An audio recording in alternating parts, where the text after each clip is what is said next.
इसी बीच जिस ताबड़तोड़ पद विक्रेताओं पर हमला, उनकी विस्थापन हुआ, ये बुलडोजर के सामने रखते हुए, ये केवल एक घटना नहीं है, ये बाधा रहित पथ व्यवस्था बनाना, यातायात बाधित करने के लिए पथ को स्वच्छ बनाना, इस मिशन अभियान के नाम पर पूरे प्रदेश को जिस तरह से पथ विक्रेताओं पर आजीविका छीन लिया गया, ये 2014 पथ विक्रेता कानून की बड़ी अवहेलना है, उल्लंघन है। ये घटना अलोकतांत्रिक है, अमानवीय है। प्रशासनिक के संरक्षण में जो हटाया गया पथ विक्रेताओं को उनकी पुराने अधिकार, पिछले यूपीए सरकार 2 में यह कानून पारित हुआ, जिस कानून को भाजपा सरकार ने भी लागू नहीं हुआ। कांग्रेस सरकार, जिस सरकार ने इसको बनाया था, वो सरकार भी इस पर लागू ना करके जो नुकसान पहुंचा, जो लापरवाही दिखाया, उसके तहत आज हम देख रहे हैं जैसे टाउन वेंडिंग कमेटी विधिवत नहीं हुआ, आप जिस तरह से हटा के ऐसे वेंडिंग जोन में भेजा जा रहा है जहां बाजार की कोई व्यवस्था नहीं होगा, जहां बिक्री कोई व्यवस्था नहीं होगा, अव्यावहारिक वेंडिंग जोन में इनको भेजा जा रहा है। हमारा कहना है एक नीति नियम होना चाहिए, एक व्यवस्थित वैज्ञानिक पुनर्वास होना चाहिए, आप एक मानवीय शासन व्यवस्था दिखना चाहिए। बुलडोजर का डर दिखाकर एक ये संभव नहीं है। बेहतर शहर, सुंदर शहर, स्वच्छ शहर, आजीविका के शहर, शांति का शहर नहीं बन सकता। शहर बढ़ेगा, शहर में पथ विक्रेता आएगा और ये पथ विक्रेता सेवा करता है, लोग पास तक पहुंचता है।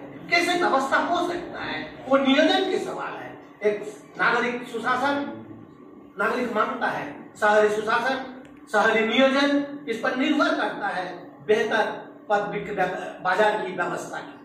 अर्थव्यवस्था, शहरी अर्थव्यवस्था को मजबूत करने पथ विक्रेताओं की अहम भूमिका है, बड़ी योगदान है। कोई भी शहर में, बड़े शहर हो, छोटे शहर हो, पथ विक्रेताओं की भूमिका है। बड़े शहर में ज्यादा पथ विक्रेता होंगे, उसकी व्यवस्थित करने का जवाबदारी प्रशासनिक होना चाहिए, नीति नियम संविधान के तहत होना चाहिए। इस क्या हम आशा करते हैं नई सरकार इस पर ध्यान देके एक भयमुक्त, भूख मुक्त, रोजगार प्रधान शहर बनाने में एक माहौल प्रदान करेंगे, जिसमें पथ विक्रेता शांति के साथ भयमुक्त होकर अपनी व्यापार कर सके।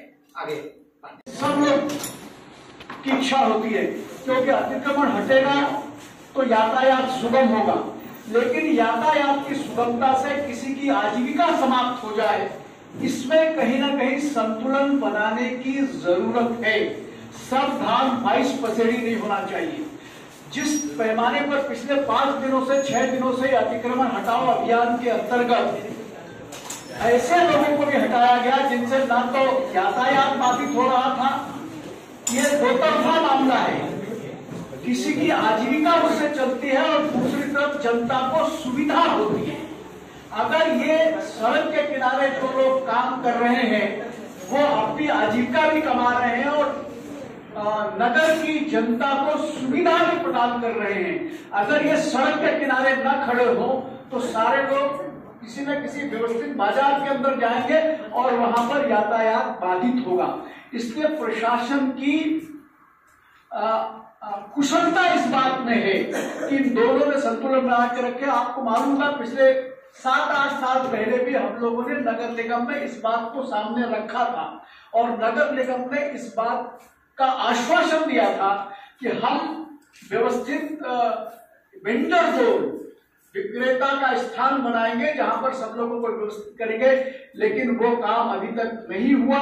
तो सुप्रीम कोर्ट के निर्देश का भी उल्लंघन है और उनकी अपनी जो कर्तव्य है उसका भी निर्वहन को नहीं करना। मैं एक और बात इस समय कह रहा हूं कि ये जो 3 संस्थाएं मिलकर के, एक प्रशासन मतलब कलेक्टर, दूसरा नगर निगम और तीसरा पुलिस, इन तीनों मिलकर के जो आतंक फैला रहे हैं, तो इनसे ये पूछा जाना चाहिए, इन पर पहले कार्रवाई होनी चाहिए।